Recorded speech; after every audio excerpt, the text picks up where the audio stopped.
There's many reasons for an offender to have a successful parole, and there's many reasons for offender to have a parole that is revoked.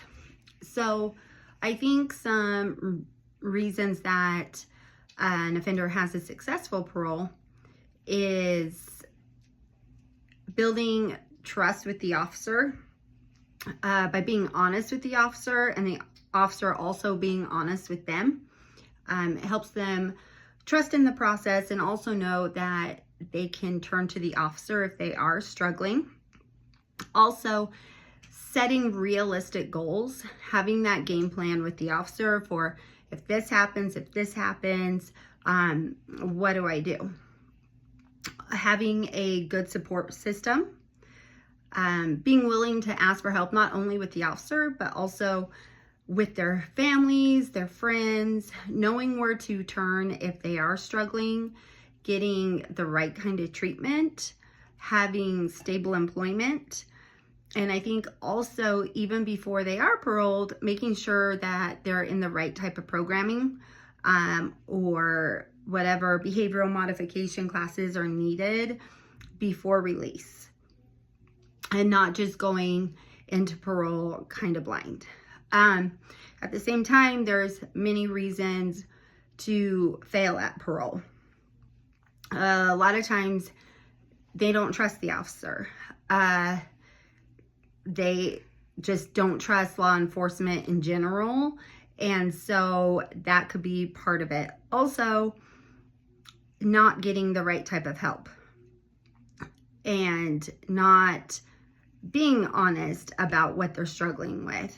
Also, not wanting to change, and also having the mindset that they can still keep the same associations, the same friends, and be successful.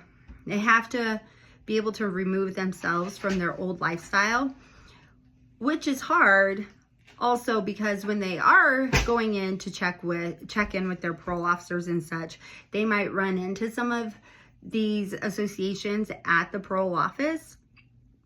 And even if they're not supposed to mingle, they still will.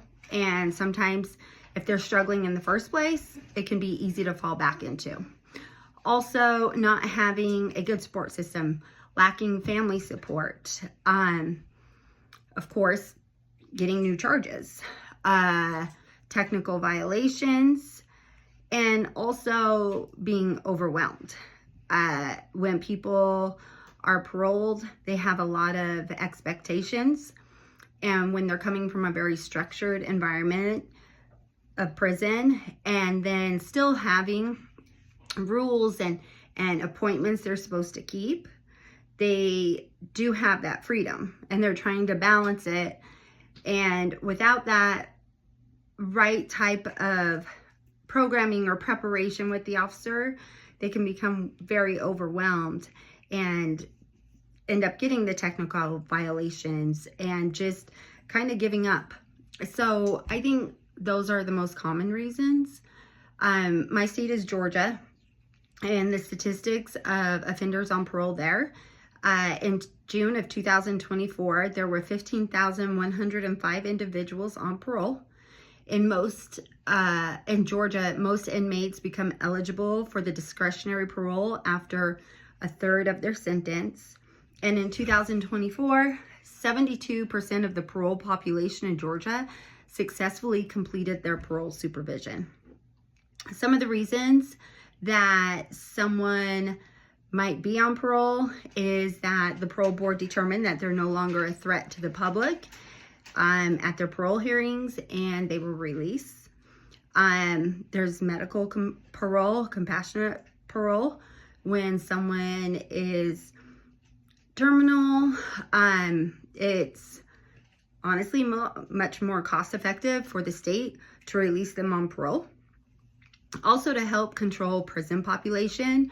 I know that here in Utah during COVID, when it first started, because of the 6-foot rule that was having to happen, and also there was a lot of quarantine happening because of